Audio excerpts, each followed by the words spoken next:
Hello guys, welcome back to Car Obsession and welcome to another walk around. This time I'm joined by an Audi, but can you guess what colour it is? I'll give you a few moments. If you guessed Tango Red, then guess what? You are correct.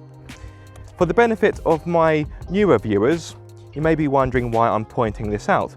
Well, I've been lucky enough to have 9 cars from Audi UK, and 6 of them, including the last 5 and this car, have been finished in Tango Red. So this isn't a criticism, it's more of an ongoing joke that if I get an Audi, you can almost guarantee it will be finished in Tango Red. In fact, when I asked Audi UK for the spec sheet of this car, they said, oh, it hasn't been built yet. To which I replied, I bet you it will be Tango Red. I should have put money on it. Anyway, colour aside, the car you are looking at is the brand new S3 Sportback.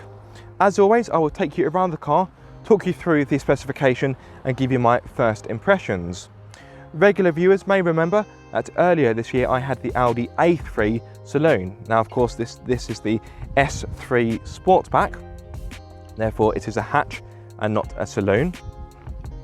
You can have the S3 as a saloon, by the way, but you will need to pay £565 more in order to do so. Speaking of cost, the S3 is available in 2 trim levels, S3 and S3 Vorsprung.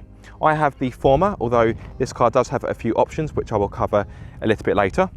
The S3 starts from £36,805, sorry, a loud motorcyclist behind me, whereas the Vorsprung has a starting price of £44,555. As mentioned, this car does have a few options, which actually brings it quite close to a Vorsprung specification. This car right here is £43,281. Now, in regard to what is standard, you get LED headlights, although I must admit, these are the optional matrix LED headlights, which you can't actually spec on the S3, but come as standard on the Vorsprung. So yeah, a bit of a funny specification, this one. You get the S3 styling, 18-inch alloys, which look okay, but in my opinion, they are quite boring, quite plain, but that is merely my opinion, that is subjective. You get silver wing mirror caps, tinted rear windows, 4 exhausts at the rear to complete a rather sporty exterior specification. If I take you inside the car, you will see that I've got Nappa leather seats finished in steel grey, which again come as standard. The front seats are heated and electronically adjustable. My driver's seat does also have a 4-way lumbar support, but that is an optional extra. Of course, you get an S-specific steering wheel, and if I step inside, I can show you the infotainment system. So let me take you off my mini tripod. Hit the engine start-stop button.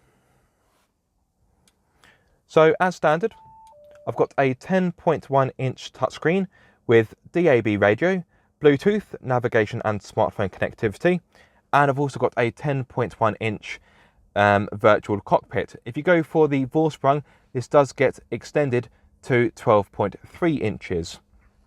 I've also got rear parking sensors, but this has got the optional driver assistance pack.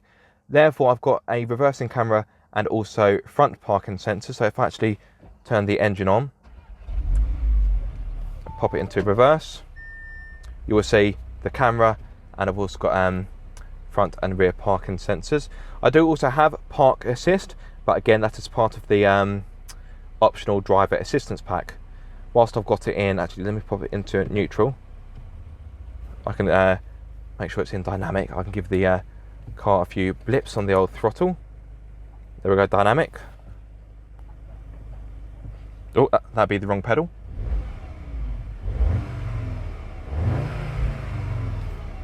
It does sound pretty good, a little pop from the exhaust there at the end. Let me turn it off, I don't need it on for the time being. Let me turn the system back on though. I can show you the driving modes. So you've got drive select button down here, and you've got efficiency, comfort, auto, dynamic or individual. What I like about individual is the choice of wording. So if I take you in here, so engine sound, subdued, automatic or pronounced. I like that. Would Sir like a pronounced engine note? Yes, he would. I love that. I love that that terminology. Pronounced, not dynamic like the rest of it, because as you can see, you've got dynamic, pronounced. You know what they say, little things please little minds. One thing I do like about the interior is the fact that you get proper buttons for the climate control. The rest of the Volkswagen Automotive Group, for some reason, is moving away from this. Look at the brand new Golf R and the Cupra Formentor. So on those cars, you've got touch-sensitive panels at the bottom of the touchscreen, which I personally don't like. But Audi is sticking to its guns. Therefore, we've got proper buttons in here. So Audi, I salute you. Thank you so much. What else to speak about? I've got a wireless phone charging pad, but that is an optional extra. The panoramic sunroof is an optional extra, but like the Matrix LED headlights, you can't spec this on a standard S3. So if you want your S3 with the pano roof, you have to get the Vorsprung. There's no ifs, buts or coconuts. Well, at least in the UK. On the European market, that may vary, of course. Got two USB ports down here, both of which are a Type-C. Got a 12-volt socket here. Little slots where you can pop the key. A cubby here that can also be used as cup holders if you flip out these rings. The door bins are of a decent size. I can fit in a medium-sized bottle, and I've got a bit of space left over. So a small cubby to the right-hand side of the steering wheel, which I quite like. A little bit of storage underneath the centre armrest, and of course, you do get a glove box which offers a decent amount of space, and the inside is lined with fabric. Very nice indeed.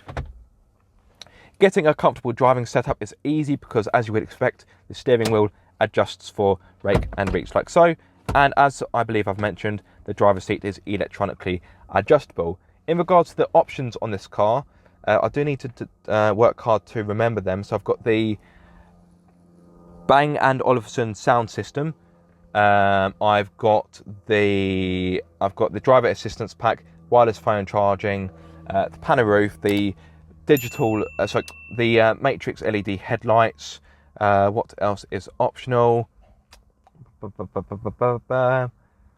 had a bit of a brain fart, but I'm sure it will come back to me. Yes, that is the front of the car. You may say the interior is a little bit boring, but I would class it more as refined. I know some of the newer Audis, particularly the A3, have drawn a bit of criticism for the interior materials. Yeah, don't get me wrong, the build quality, well, the materials could perhaps be a little bit better, but it all feels, you know, pretty well put together. Okay, that does feel a little bit flimsy, but yeah, I'm manhandling it, and let's face it, you're not going to drive around groping the dashboard, are you? So that's a non-complaint if you ask me. Right, let me step into the rear, and I can show you rear space. Let me turn off the ignition.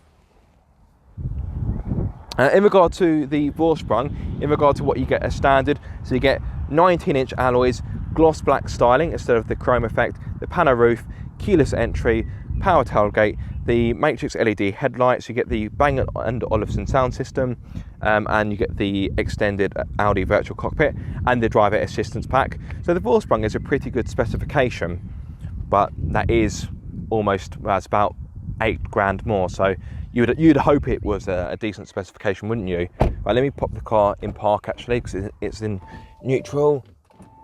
There we go. As always, the driver's seat has been set for me. I'm 6'2", so I am of course a taller chap, but hopefully, as you can see, it looks like I've still got a decent amount of room left over. Let me step in like so. Yeah, as you can see, I've got a good amount of knee room, and I've also got a good amount of leg room as well, so no complaints there. Unlike the A3 Saloon I had this year, well, earlier this year I should say, I've got a decent amount of headroom. Hopefully you can see, because I've got dark hair and you've got dark roof lining. Just bear in mind, if you do go for the Saloon variant, you will get less headroom because of the swooping roof line. In regard to fitting 3 adults in the back, it will be too tight if you ask me, particularly as, sorry, my camera work was awful, you do have quite a thick transmission tunnel running down the middle, but for 2 adults, it should be absolutely fine. However, if you're more concerned about carrying children, you do of course have ISOFIX points. In regard to practicality, You've got a door bin which can fit in a medium-sized bottle. That is a litre, so a good size. You've got map pockets, a hook either side like so, and you've got a centre armrest with 2 cup holders in it. The only disappointment is there's no ski chute, so if you wanted to load longer items, you can't do that. Actually, I need to make a correction here. This car in fact has a 40-20-40 seat configuration, therefore you can simply fold down the middle seat to load longer items. Whereas you can do that in the Cupra Formentor I've also got this week, so yes. Anyway, moving on. You've also got ventilation in the rear, as well as a 12-volt socket, which is a nice touch. And let me show you the boot. Actually, before I do so, just another cheeky plug for my merch. If you don't know, guys, I now have my own line of t-shirts. If you want to check this one out or others, head over to controlandshift.com. The link is in the video description below. Look at it, just in time for summer. Although it was absolutely, I almost swore then, it was absolutely caning it down with rain earlier. And now it's all nice and sunny. Welcome to Britain. Anyway, weather aside, let me show you the boot. Now, as I said, on the Sportback model, you do get a power tailgate, but on the standard S3, you don't. Of course, as always, the boot is filled with my filming crap. I will cut to a clip where the boot is empty. In regard to what you are looking at, it is 325 litres worth of space. Now, if you go for the saloon variant, that does increase to 370 litres, but just bear in mind the saloon isn't actually as practical. So that extra capacity is kind of a false economy. Now, if you want more space in this car, you can, of course, fold down the 60/40 rear seats to give you, I think it's 1,145 litres, but I may need to correct myself. As standard, you do get the storage pack that gives you netting. That would normally be optional on some other Audis. You've got a hook either side where you can hang up some shopping, and you've also got a 12-volt socket just there. In case you're wondering, no, you don't get a spare wheel as standard, but you do, of course, get a tyre repair kit. There we are, that's the back done and dusted. Well, the boot done and dusted. Let me show you the engine, which is, of course, the PSD, oh, I can't even say it, the PSD, oh my God, I don't know what it is. This afternoon, I can't pronounce anything. The pièce de résistance, there we go. Still a bit clunky, but you get what I mean. Open the bonnet like so.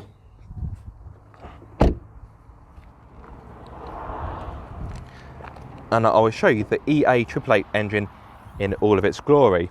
So, yes, this has the 2-litre turbocharged 4-cylinder petrol engine that is also used in cars such as the Volkswagen Golf R and the Cupra Formentor I referred to a little earlier.